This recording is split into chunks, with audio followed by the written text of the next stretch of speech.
Eles foram os maiores vilões da história da NBA. Revolucionaram a forma de jogar na defesa, venceram Jordan nos playoffs por 3 vezes, tiveram o melhor reboteiro da história da NBA, o jogador mais sujo, e seu líder foi um dos armadores mais astutos de todos os tempos. Mas afinal, eles eram tão maus quanto seu apelido? Conheça agora a história dos Bad Boys de Detroit Pistons. Em 1980, os Pistons perderam 66 jogos, o pior recorde da história da franquia. Em 1981, seguiram com 60 derrotas. Os Pistons naquela época tinham o pior público da NBA, com uma média de apenas 5.000 espectadores. Seu estádio, o Pontiac Silverdome, que tinha capacidade para 82.000 pessoas, parecia uma cidade fantasma. Mas a pior parte disso era que nenhum jogador queria jogar pelos Pistons e ninguém queria viver em Detroit infestada pelo crime e drogas. Ainda assim, havia uma luz no fim do túnel. No draft de 1981, os Pistons tinham uma segunda escolha e queriam draftar Isaiah Thomas. Isaiah era uma estrela no basquete universitário. Tinha acabado de ganhar um título NCAA com o time de Indiana Hoosiers, sob o comando do grande técnico Bob Knight. Mas havia um problema. Isaiah queria ser draftado pelo Chicago Bulls, que tinha uma sede em sua cidade natal. Ele não queria morar em Detroit e estava fazendo tudo ao seu alcance para sabotar a sua entrevista pré-draft. While I was there, the first thing was you. O time de Dallas Mavericks, que tinha a escolha número 1, acabou sendo enganado pelo jogador, mas o gerente geral dos Pistons, Jack McCloskey, acabou percebendo a malandragem de Isaiah Thomas. And Jack McCloskey was asking me all these questions and I was intentionally answering every one of them wrong. I know what you're doing. He said, but I'm gonna draft you at number 2 if you're there. And you're gonna love it here. 6'1", 180 pounds, Isaiah Thomas of the University of Indiana. McCloskey tornou-se o gerente geral dos Pistons em 1979, e por causa de sua habilidade de reconhecer talentos e muitas negociações, ele foi logo apelidado de Trader Jack. McCloskey disse que Isaiah acabaria nos Pistons, não importava como ele se comportasse na entrevista, porque Jack sentiu algo no jovem Isaiah e ele estava confiante que daria certo. E deu. Enormous foul shots by Isaiah Thomas. Under pressure, they trap Sparrow. Na temporada de estreia de Isaiah, os Pistons melhoraram tremendamente, vencendo 18 jogos a mais do que no ano anterior. E quando os Pistons jogaram contra Cleveland, McCloskey percebeu uma coisa. O pivô do time adversário lutava até o último segundo, não importava como o jogo estava. I was at a game in Cleveland and I kept looking at this big guy, this Lambeer. They were 20 down and he still competed the entire game. Technical foul has been called on Bill Laimbeer. I said, God, I gotta get this guy. Impressionado com essa habilidade defensiva e seu jogo físico, Bill Laimbeer foi adquirido pelos Pistons em uma troca com o Cleveland Cavaliers, em fevereiro de 1982. Good Johnson and Lambeer just fired at Jordan. Michael doesn't like it.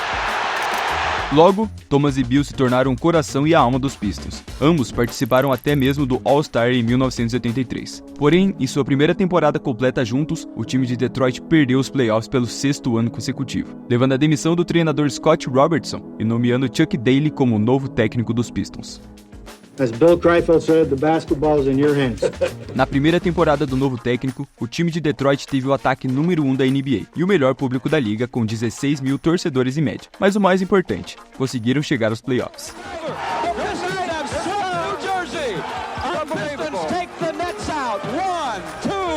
Entretanto, nos playoffs da primeira rodada, os Pistons foram completamente dominados por um jogador, Bernard King. King impressionou com uma média de 42 pontos ao longo de 5 jogos, marcando uma conquista notável na história da NBA. Apenas em 4 ocasiões o jogador conseguiu manter uma média de 40 pontos ou mais em uma série de playoffs. Em 1985, os Pistons deram um passo adiante, finalmente vencendo sua primeira série de playoffs após 9 anos. Mas seriam imediatamente derrotados pelos Celtics, que estavam no auge de sua dinastia, comandado por Larry Bird. Every time Bird touched the ball, we were scared. My mother-in-law nicknamed his jump shot Silent Death. E em seguida, no draft de 1985, o Trader Jack selecionou o armador Joe Dumars. The Detroit Pistons select Joe Dumars. E um dia depois, os Pistons convocam Rick Mahorn, um dos jogadores mais durões de toda a NBA. Oh my God, Cheeks got some screen, he's flat on the floor. I'll be so pumped up that I guess that my intensity level will be so high that I want to kill him.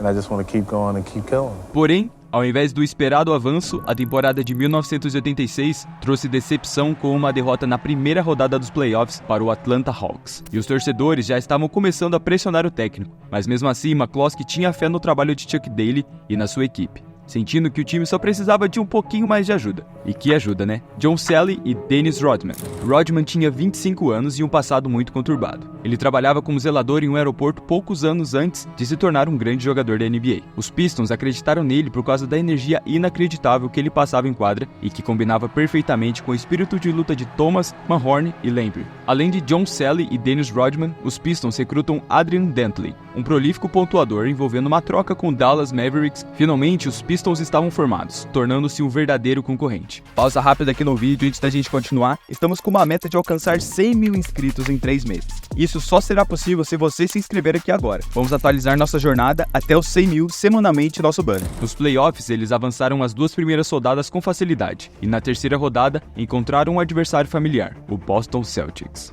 Após 4 jogos, a série estava empatada, e no 5º jogo parecia que os Pistons iriam vencer, pois tinham uma vantagem de 1 ponto com apenas 5 segundos para o fim do jogo.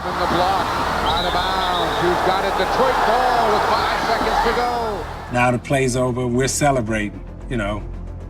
We won. O jogo estava praticamente ganho. Eles tinham a posse de bola e tudo que precisavam fazer era segurar o jogo. Até que Isaiah Thomas fez o maior turnover de toda a sua carreira. I look over and I see the official holding the basketball. I run over and I panic. Thomas wants to get it in quickly. Does the Laimbeer, stolen by Bird, and the cut to DJ. Yes! Yes, and a foul! What a play by Larry Bird! Bird comes out of nowhere. I mean, it was like a streak of lightning. No jogo 6, os Celtics jogaram sem o suspenso Robert Parrish, que estava cansado do jogo de Laimbeer e deu um soco nele. Apesar do soco trazer sorrisos para a torcida de Boston, o Celtics sentiu muita falta de Parrish e o Detroit venceria o 6º jogo para estender a sua série. Na decisão do jogo 7, Bird novamente liderou os Celtics para uma vitória acirrada e iria novamente para as finais. Por estarem tão próximos de chegarem às finais, os Pistons entraram na temporada de 1988 mais famintos e mais perigosos do que nunca. Sob a direção de Chuck Daly, os Pistons adotaram uma filosofia de defesa que passou a ser conhecida como Bad Boys Defense. A ideia era que a equipe defenderia em todos os lugares da quadra, tornando difícil para os adversários prepararem seu ataque. Até aquele momento, a maioria dos times da NBA recuava na defesa e permitia que o time que ia atacar cruzasse metade da quadra despreocupado. Era basicamente um acordo não assinado. Mas os Pistons passaram a não se importar com isso. A estratégia do time era caracterizada por uma abordagem agressiva de pressão, confronto físico e intimidação. Essa mentalidade feroz rapidamente os colocou como o time mais odiado da NBA. Not only did we want to dominate you physically, but we wanted to crush you mentally. We wanted the fans to feel fear. The story of this game, the Detroit defense. Yeah, defense did it tonight. We wanted them to be afraid of us because we were getting ready to destroy their team. Bem, o Detroit não liderava a NBA em faltas, já que estava classificado em 15º entre 23 equipes em faltas totais, o que significa que eles estavam cometendo faltas abaixo da média, mas os Pistons provavelmente lideraram a liga em empurrões, soco e tudo que envolvesse porradaria. Mas a principal razão pela qual os Pistons foram considerados o time mais sujo de toda a história foi por causa de um jogador em especial, Bill Laimbeer, que tinha uma técnica infame de posicionar os pés exatamente onde os jogadores adversários iriam aterrissar após saltar. Bill tried to hurt you. You know, he was one of them guys, you shoot a jumper, he tried to slide his foot underneath your ankle so you twist your ankle. Isso o tornou indiscutivelmente o jogador mais odiado da história da NBA, exceto para os jogadores e torcedores dos Pistons, que não se incomodavam muito com o que estavam dizendo por aí, porque o plano estava finalmente funcionando. Detroit venceria um total de 54 jogos, estabelecendo um novo recorde para a franquia, e teve uma média de 25 mil pessoas na arquibancada, o que novamente liderou a NBA. Com a intensa pressão defensiva e o aumento dos minutos para Rodman, os Pistons conseguiram a segunda melhor defesa da NBA.